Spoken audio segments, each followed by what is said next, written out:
रूसी सेना के नजदीक पहुंचने की खबरों से यूक्रेन की राजधानी कीव में दहशत का आलम ऐसा है कि लोगों ने वहां से जान बचाकर भागना शुरू कर दिया। कभी भी हमले की जद में आने के खौफ से लोगों ने रेलवे स्टेशनों का रुख किया, जिसकी वजह से कई स्टेशनों पर लोगों की भारी भीड़ जुट गई। वहां लोग ट्रेन आने के इंतजार में घंटों खड़े रहे।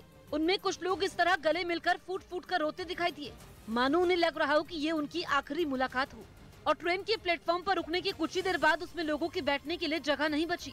ऐसे में कुछ लोग ट्रेन की सीढ़ियों पर ही बैठ गए, जबकि कुछ लोग ट्रेन में जगह नहीं मिलने से मायूस नजर आए।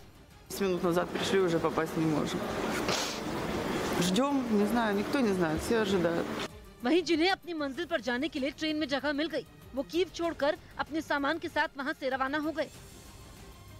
रूस के सैनिकों ने कीव को चारों तरफ से घेर लिया है। कीव के मैदान स्क्वायर इलाके में लगातार हवाई अलर्ट के सायरन बज रहे हैं। तो कीव को घेरा हुआ है रूसी सैनिकों ने। आज युद्ध का 9वां दिन है और रूसी सेना ने हमले तेज कर दिए हैं। पुतिन की फौज बेहद आक्रामक नजर आ रही है। एक के बाद एक कई धमाके हो रहे हैं।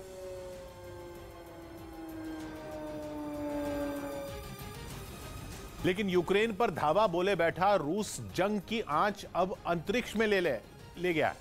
रूस की स्पेस एजेंसी ने ऐलान किया है कि वो अमेरिका को रॉकेट इंजन ही डिलीवर नहीं करेगी, जिसके बाद रूस की स्पेस एजेंसी के डायरेक्टर जनरल ने अमेरिका पर तंज कसते हुए यह भी कह दिया कि अब अमेरिका के एस्ट्रोनॉट झाड़ू पर बैठकर अंतरिक्ष पहुंचे।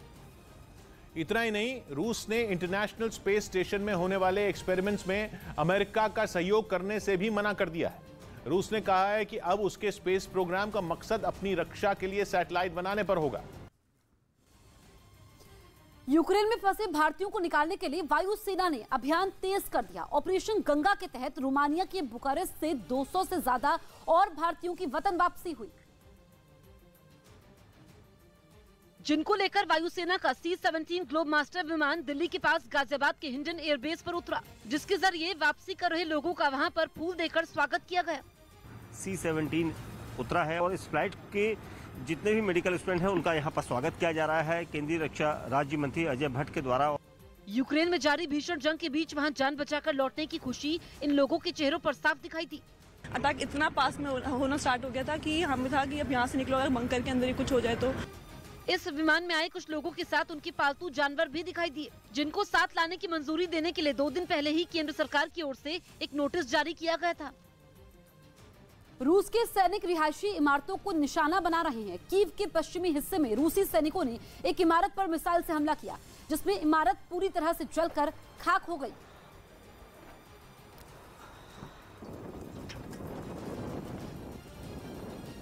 जंग के बीच अमेरिका के कड़े प्रतिबंध की वजह से रूस के अमीरों का दम निकलना शुरू हो गया।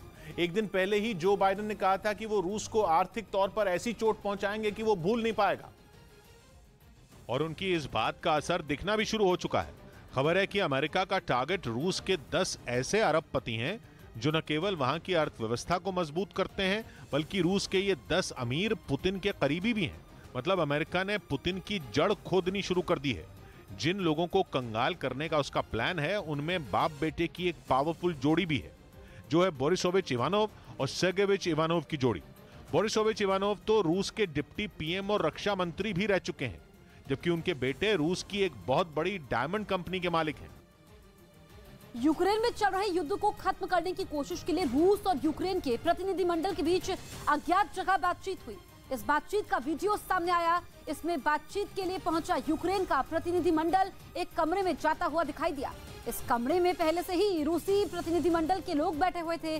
बातचीत शुरू करने के लिए बैठने से पहले दोनों टीमों ने हाथ भी मिलाया। उधर यूक्रेन